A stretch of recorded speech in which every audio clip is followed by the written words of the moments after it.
레위기에 이르면 성경 읽기가 좀 어렵습니다. 너무 제사 제도와 요구하는 바가 속죄제나 화목제 이런 큰 건수만 있는 것이 아니고 음식을 가려 먹는 법, 하루를 살아가는 법 같은 사소한 모든 부분에 대하여 율법, 제사, 그리고 절기 같은 것들로 가득 차 있습니다. 그런데 이 레위기에서 말하는 이런 지켜야 할 제사 제도와 율법에 관한 요구들은 보통 자격과 조건으로 많이 읽히는데 성경의 의도는 그렇지 않습니다. 출애굽기 19장 여기는 한번 찾아볼 필요가 있으니까 19장 1절부터 보시죠. 출애굽기 19장 1절. 이스라엘 자손이 애굽 땅을 떠난 지 3개월이 되던 날 그들이 시내 광야에 이르니라. 그들이 르비딤을 떠나 시내 광야에 이르러 그 광야에 장막을 치되 이스라엘이 거기 산 앞에 장막을 치니라. 모세가 하나님 앞에 올라가니 여호와께서 산에서 그를 불러 말씀하시되 너는 이같이 야곱의 집에 말하고 이스라엘 자손들에게 말하라. 내가 애굽 사람에게 어떻게 행하였음과 내가 어떻게 독수리 날개로 너희를 업어 내게로 인도하였음을 너희가 보았느니라. 세계가 다 내게 속하였나니 너희가 내 말을 잘 듣고 내 언약을 지키면 너희는 모든 민족 중에서 내 소유가 되겠고 너희가 내게 대하여 제사장 나라가 되며 거룩한 백성이 되리라. 너는 이 말을 이스라엘 자손에게 전할지니라. 그래서 이스라엘 백성들이 여호와의 말씀을 듣고 순종하면 그는 거룩한 백성이 되고 제사장 나라가 될 것입니다. 그리고 난 후에야 20장에 이제 율법이 나옵니다. 그러니까 이 앞에 19장에서 하는 이스라엘 백성에게 너희가 내 말을 듣고 순종하면이라는 것은 자격이기보다 부름받은 거룩한 백성으로서의 삶과 이해, 기준 같은 것들을 말하는 셈이 됩니다. 그러니까 기독교 신앙에서 제일 오해를 많이 하는 부분이 무엇이냐 하면 예수를 믿어 구원을 얻는다, 하나님 말씀을 지킨다 하는 것들은 조건과 자격으로 주어진 것 이상으로 믿는 자라면 이런 명예와 지위와 책임을 져야 된다, 이렇게 말하는 것을 구별하지 못하는 것입니다. 여러분 잘 아시는 그 출애굽기의 제일 큰 사건이라고 할 수 있는 금송아지 사건 때 하나님께서 모세를 불러 40일 동안 율법을 가르치시고 백성에게 전해줄 것인데 백성들은 기다리다 지쳐서 이제 두려움에 금송아지를 만들고 이는 너희를 애굽에서 구원하여 낸 너희의 하나님이라 라는 데까지 갑니다. 하나님이 노하셔서 모세에게 말하기를 이들을 다 진멸하고 너로 새 민족을 이루어 내가 목조한 것을 하자. 그러자 뜻밖의 그 모세가 하나님 그리 마십시오. 하나님답지 않습니다. 제가 해석한 이 표현은 놀라운 거죠. 피조물이 조물주에게 신이시여 신답지 않습니다, 이렇게 말하는 것은 굉장한 문제입니다. 신이 하는 일에 실수가 있을 수도 없고 부족함이 있을 수 없는데 피조물인 주제에 신 보고 신답지 않습니다 라고 얘기하는 것은 얼마나 뭐라 그래야 돼요? 아이러니컬하다 정도 갖고는 안 되죠. 말도 안 되는 역설, 어떻게 보면 반발같이 느껴질 정도로 이렇게 강하게 나오는 것은 사실 성경이 이 장면을 강조하고 있는 것입니다. 하나님은 그런 분 아니다 라는 것을 얼마나 강조하는지 하나님답지 않습니다 라는 말을 하게 하고, 뜻밖의 하나님은 아무 무슨 반응 없이 그래 관두자 이렇게 된단 말이죠. 그러니까 얼마나 놀랍습니까? 마치 어른한테 꾸중을 들은 학생같이 하나님께서 그래 그만두고 그럼 그 다음으로 가자 이렇게 된 셈이죠. 그러나 이제 하나님께서 내가 얘네들하고 같이 싫으니 너는 내가 보내는 자와 함께 와라.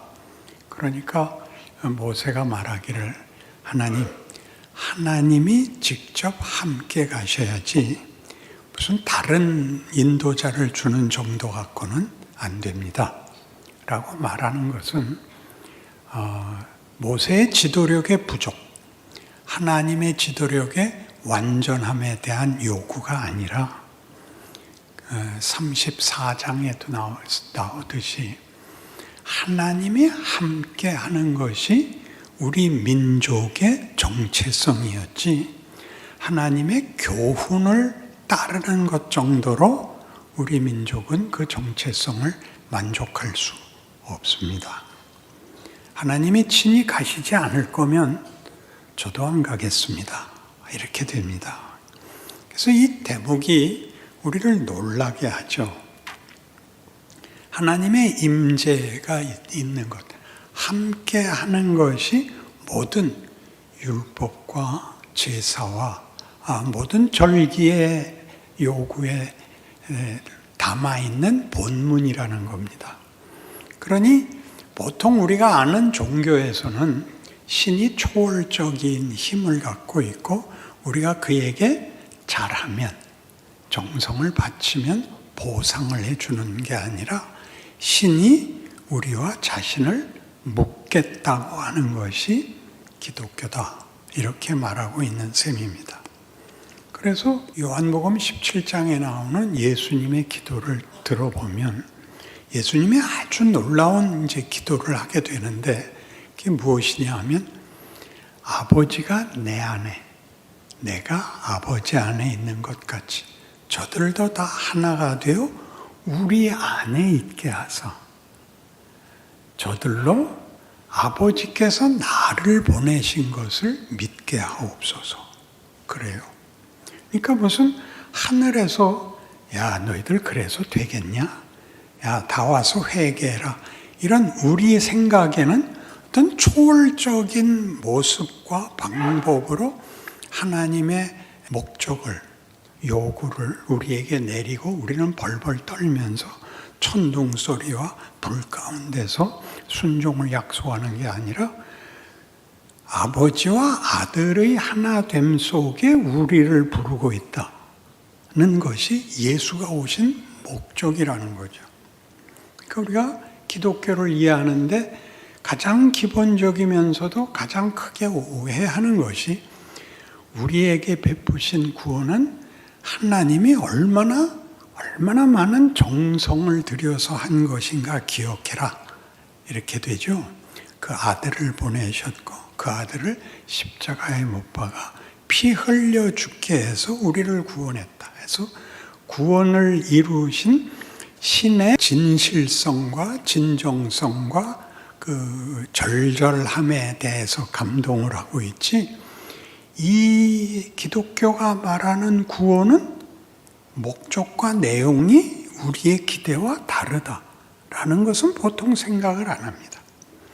그러니까 우리가 믿는 신이 직접 오셔야 되는 이유는 저들로 하여금 우리 아버지와 내가 하나인 곳에 저들을 불러들이는 일이라고.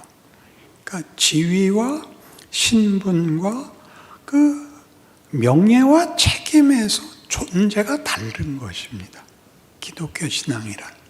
그래서 기독교 신앙은 잘못을 씻어내어 도덕적인 완벽을 구하는 게 아니라 신이 우리를 자신과 묶는다는 것을 어디까지 이해하느냐 하는 싸움입니다. 그러니까 신이 어디까지 쫓아 내려오시냐 하면 육신을 입고 오시는 거죠. 육신을 입는 이유는 육체인 너희와 내가 같은 신분과 조건에 옴으로써 너희를 우리가 얼마나 크게 대접하는지 기억해라입니다. 여러분 잘 아시는 십자가 가상칠언에서 나의 하나님 어찌하여 나를 버리시나이까는 예수님이 죽음과 사망이라는 것까지 받아들이셔서 아버지로부터의 분리를 겪으셨다. 이런 정도를 넘어서 아버지와 분리된 자리에 있는 인류를 구하기 위해서 아버지와 잠시 끊어지는 한이 있어도 우리를 끌어안으러 오셨다라는 말입니다. 그러니 아버지와 아들이 분리될 수 없는 것 같이 우리를 그리스도가 끌어안는 바람에 아버지와 아들의 하나인 것 같이 우리가 하나님과 하나가 되는 것, 이 하나 되는 것. 그러니까 아까 모세가 하나님이 우리 중에 함께 하시는 임재가 없으면 다른 율리니 도덕이니 하는 거로는 우리가 어떤 존재이며 하나님이 우리에게 무엇을 요구하시는가를 증명할 다른 것이 없습니다. 그렇게 얘기하는 것입니다.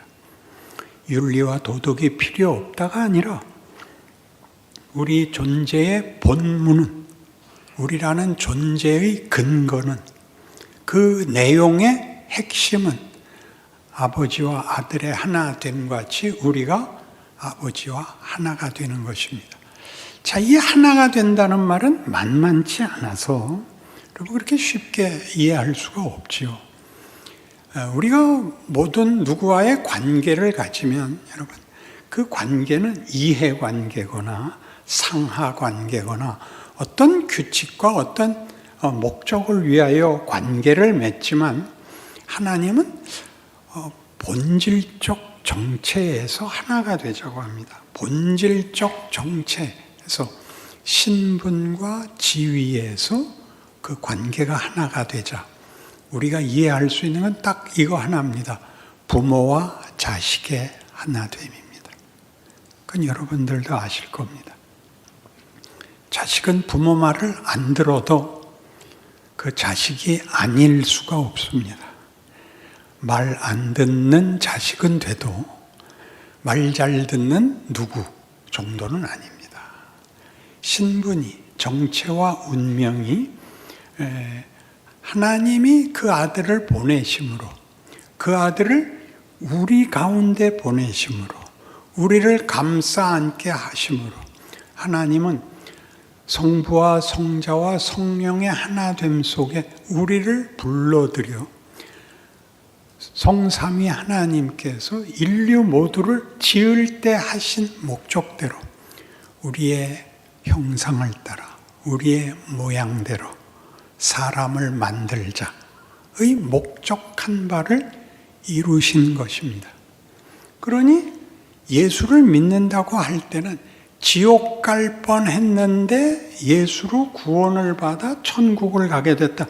이렇게 이분법으로만 생각하지 말고 예수를 모르고 하나님과 관계가 없던 자가 성부, 성자, 성령 삼위의 하나님의 자녀가 되었다는 신분으로는 어떤 현실, 어떤 정체, 어떤 책임, 어떤 정황을 살아내야 하는가라는 데에 율법과 제사제도가 필요한 것입니다. 너희는 이렇게 살아라. 는 이미 얻어진 신분에게 주어진 책임인 것입니다. 그래서 이 책임을 잘 못하면 지옥을 가는 게 아니라 수치스러운 것입니다. 이 명령을 지키는 것은 윤리 도덕적 차원에서 지켜야 되는 게 아니라 하나님과의 관계를 맺은 자는 어떻게 하나님과 상관이 없는 자들의 존재론과 삶의 형태와 다른가를 나타내는 명예가 되는 것입니다. 그러니까 여러분, 예수를 믿는다 그러면 말하자면 요즘 잘 안 되는 것인데, 주의를 지킨다는 것은 세상에서 가질 수 있는 어떤 자유를 빼앗기고 희생하고 오는 게 아니라 그것보다 더 큰 명예로 오는 것입니다. 그렇죠? 그래서 원래는 이렇게 하고 와야 돼요. 요새는 교회 안에 다 빛이 돼 있고 또 이렇게 벽에 본문을 띄워주니까 다 편하게 오는데, 사실은 뭐 이렇게까지는 못해도 자랑스럽게 오셔야 돼요. 여러분의 지금의 수준과 형편을 다 떠나서 나는 주일날은 하나님 만나러 가는 사람이다, 이렇게 주의를 기억해야 되는 겁니다. 그래서 교회란 이 세상과 뭐가 다르냐 하면 같은 공통 분모를 갖고 있는 거죠. 하나님을 아버지라 부르고 예수님을 구세주라 부르는 이런 우리의 고백들 때문에 세상에서 경계해야 되고 경쟁해야 되고 의심해야 되는 것과는 다른 모임이 되는 거죠. 그것을 여러분이 어디까지 낼 수 있느냐 하는 것은 각각의 신앙의 수준이겠지만, 교회 안에서 여러분이 신앙상 어린아이든 무슨 사춘기든 혹은 장년이든 어른이든 교회 안은 한 가족이 모인 것 같은 분위기 속에 있는 것입니다. 그래서 교회에서는 봉사를 맡는 것이 굉장한 겁니다. 봉사를 맡으셔야 됩니다. 제일 오늘 좋게 예를 들 수 있는 게 우리 안내위원인데, 안내위원으로 서는 것은 우리가 왔을 때 안내위원이 어서 오십시오, 기특하신 분이군요 라고 맞이하는 것이고, 우리는 내가 오는 게 교회의 영광이지요 라고 답하는 것입니다. 나도 여러분 기다리는 사람 말고 기대하지 않았던 나도 여러분과 동일한 정체와 지위와 신분을 주 앞에 고백하러 이렇게 왔습니다. 그러니까 교회죠. 무슨 봉사 모임에 모이셔도 좋습니다.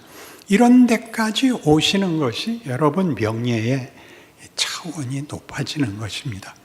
그래서 여기 에베소서 1장, 여긴 찾아보셔야 됩니다. 에베소서 1장 3절, 신약 성경 다시 보기 작년에 할 때 그 요절이 이 에베소서 1장 3절에서 6절이었습니다. 제가 읽겠습니다. 찬송하리로다. 하나님 곧 우리 주 예수 그리스도의 아버지께서 그리스도 안에서 하늘에 속한 모든 신령한 복을 우리에게 주시되, 곧 창세전에 그리스도 안에서 우리를 택하사 우리로 사랑 안에서 그 앞에 거룩하고 흠이 없게 하시려고 그 기쁘신 뜻대로 우리를 예정하사 예수 그리스도로 말미암아 자기의 아들들이 되게 하셨으니, 이는 그가 사랑하시는 자 안에서 우리에게 거저 주시는 바 그의 은혜의 영광을 찬송하게 하려는 것이라. 여기는 전부 그 약속이, 목적이 하나님의 의지라 말이죠. 하나님의 계획. 우리가 순종을 한다, 신앙생활을 한다 그럴 때는 우리도 모르게 보편적인 가치로 갑니다. 그때는 거의 윤리와 도덕이 됩니다. 이건 다른 겁니다. 하나님과의 관계입니다. 우리가 그의 영광에 꽃이 됩니다. 그래서 밑에 17절에 가면 이런 기도가 나와요. 우리 주 예수 그리스도의 하나님 영광의 아버지께서 지혜와 계시의 영을 너희에게 주사 하나님을 알게 하시고 너희 마음의 눈을 밝히사 그의 부르심의 소망이 무엇이며 성도 안에서 그 기업의 영광의 풍성함이 무엇이며 그의 힘의 위력으로 역사하심을 따라 믿는 우리에게 베푸신 능력의 지극히 크심이 어떠한 것을 너희로 알게 하시기를 구하노라. 그의 능력이 그리스도 안에서 역사하사 죽은 자들 가운데서 다시 살리시고 하늘에서 자기의 오른편에 앉히사 모든 통치와 권세와 능력과 주권과 이 세상뿐 아니라 오는 세상에 일컫는 모든 이름 위에 뛰어나게 하시고 또 만물을 그의 발 아래 복종하게 하시고 그를 만물 위에 교회의 머리로 삼으셨느니라. 교회는 그의 몸이니 만물 안에서 만물을 충만케 하시는 이의 충만함이니라. 우리가 하나님의 충만함이 됩니다. 우리는 이렇게 생각할 수 있죠. 하나님이 홀로 모든 것이 부족한 것이 없으신데 왜 인간은 만들어 갖고 이렇게 고생을 하시나?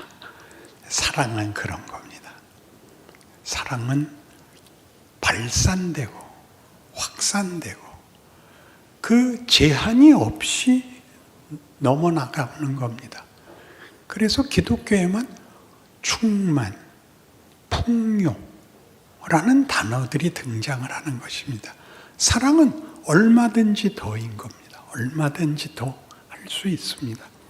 그래서 하나님이 우리를 사랑으로 부르고 있어서 사랑을 보답하는 것은 사랑에 사랑으로 답하는 방법 외에 다른 것은 없습니다. 사랑은 사랑으로 답해야 되고 그래서 사랑을 답하려면 자유가 있어야 된다 그랬죠. 대등한 지위. 그래서 하나님이 우리를 구원하시는 것은 무슨 다른 우리가 잘 아는 무슨 권능이나 지혜나 기적이 아니라 아들이 직접 찾아오는 거죠. 대접이 다르죠. 아버지를 외면하고 도망갔으나 목적하는 바를 위해서는 우리를 구원하기 위해서는 그 아들이 오는 겁니다. 대등한 차원으로 와서 우리를 불러 함께 하나님 앞에 자식을 삼는 것입니다. 이 놀라움을 기억하고 계셔야 여러분의 신앙생활 속에서 일어나는 어떤 부족함, 어떤 실수 같은 것에도 불구하고 신앙생활을 명예로 끌고 갈 수 있는 긍정적 방향과 책임이 생깁니다. 그렇지 않으면 잘못을 지워내는 것 외에는 할 게 없습니다. 그러니 여러분이 할 수 있는 명예가 무엇인지를 생각하십시오. 그 식당에서 회사 친구들과 식사하는데 이제 고집스럽게 술 한잔들 하는데 예수 믿는 사원이 나는 그건 못한다. 나는 사이다를 달라. 잘난 척한다. 그렇다. 나 잘난 척하는 거다. 답을 하셔야죠. 쑥스러워하지 마시고. 그래도 이 분위기를 깨면 되겠냐? 야, 내가 나와서 앉았잖냐? 웃고 있잖냐? 그러면 되는 거 아니냐? 그렇게 사장님한테 말은 하지 마십시오. 안에 있어야 돼요. 그게 우리 안에. 이 세상이 요구하는 두렵기 때문에 전부를 공범으로 끌어들이려는 세상에서 야, 그건 아니야를 멋있게 해야죠. 그건 아니야가 뭐죠? 비난을 한다든가 정죄를 한다든가 시비를 건다든가 보복을 한다든가 그런 거 안 하는 거죠. 그런 거 안 하는 게 다가 아니라 안 하는 게 멋있는 거라죠. 오늘 함께 있어서 너무 좋았어. 내일 또 봐. 좋은 말을 하셔야죠. 너는 내 친구야. 야, 나 너한테 잘해준 거 없는데 너 왜 그러니? 아니야, 넌 네 은사를 몰라. 너를 보고 있으면 내가 잘해야겠다 그런 생각이 늘 들어. 유머가 없는 곳엔 복음이 들어가질 못합니다. 그래서 같은 우리의 충만에 대하여 3장, 같은 에베소 3, 14절부터 보시면 우리에게 이렇게 권면을 해요. 이러므로 내가 하늘과 땅에 있는 각 족속에게 이름을 주신 아버지께 아버지 앞에 무릎을 꿇고 비노니 그의 영광의 풍성함을 따라 그의 성령으로 말미암아 너희 속사람을 능력으로 강건하게 하시오며 믿음으로 말미암아 그리스도께서 너희 마음에 계시게 하시옵고 너희가 사랑 가운데서 뿌리가 박히고 터가 굳어져서 능히 모든 성도와 함께 지식이 넘치는 그리스도의 사랑을 알고 그 너비와 길이와 높이와 깊이가 어떠함을 깨달아 하나님의 모든 충만하신 것으로 너희에게 충만하게 하시기를 구하노라. 굉장하죠? 멋있어지는 겁니다. 명예를 알고 영광을 누리는 것입니다. 그리고 아직 2절이 더 남았어요. 우리 가운데서 역사하시는 능력대로 우리가 구하거나 생각하는 모든 것에 더 넘치도록 능히 하실 이에게 교회 안에서와 그리스도 예수 안에서 영광이 대대로 영원 무궁하기를 원하노라. 다 같이 아멘. 기도합시다. 하나님 아버지, 우리의 정체, 신분, 지위, 운명, 책임, 명예 확인합니다. 우리로 살게 하신 세상에는 이것을 몰라보는 사람들 투성입니다. 저들의 자랑은 폭력밖에 없습니다. 얼마나 비참한 현실입니까? 우리가 가서 우리를 지으신 하나님이 인류에게 무엇을 허락하셨는지 증언하게 하옵소서. 우리 자리를 명예로 지키게 하옵소서. 그리하여 그리스도의 십자가가 모두에게 기회가 되고 기적이 되고 복음이 되고 운명이 되는 하나님의 뜻하시는 바가 충만하게 열매 맺게 하옵소서. 예수님 이름으로 기도합니다. 아멘.